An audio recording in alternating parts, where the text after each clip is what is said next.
Brought to you by TechnoSpark 20 series smartphones. I'm superhuman.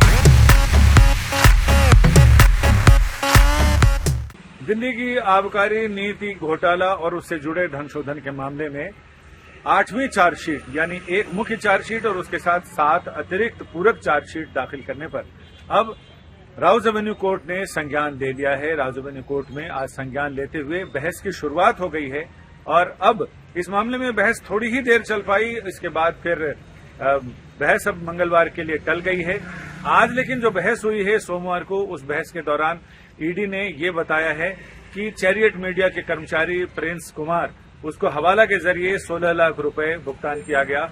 इसके साथ ही अरविंद कुमार एक और अभियुक्त हैं जिन्हें आंगड़िया यानी हवाला कारोबारी के जरिए रुपए की आपूर्ति हुई है। ये कई डेटा हमें इनकम टैक्स विभाग से मिले हैं। इसके अलावा और अन्य कई सोर्सेज हैं जहां से इन्फॉर्मेशन आई है।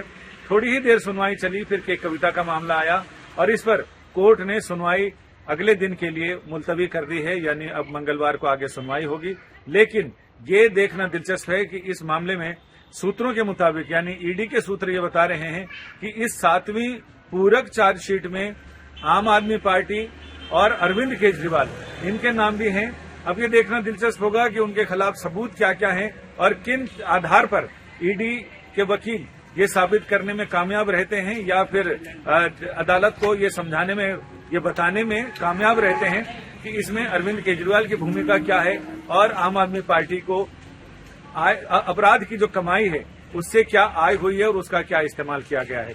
फिलहाल अभी तो ईडी यही समझा रही है कि इन सारे आरोपियों को हवाला के जरिए कैसे कैसे भुगतान हुए हैं और इन भुगतान का आखिर जो मनी ट्रेल है, जिसके बारे में आम आदमी पार्टी लगातार कह रही है कि कोई मनी ट्रेल नहीं है, लेकिन ईडी कह रही है कि मनी ट्रेल हमारे पास है, जिसमें 5 व्हाट्सएप के 5 चैट का जिक्र किया गया है और ये कहा गया है कि व्हाट्सएप के इन चैट के जरिए बहुत सारी चीजों की पुष्टि होती है और इन चैट में जो भुगतान है उस भुगतान का इनकम टैक्स विभाग का डेटा भी उसकी पुष्टि कर रहा है।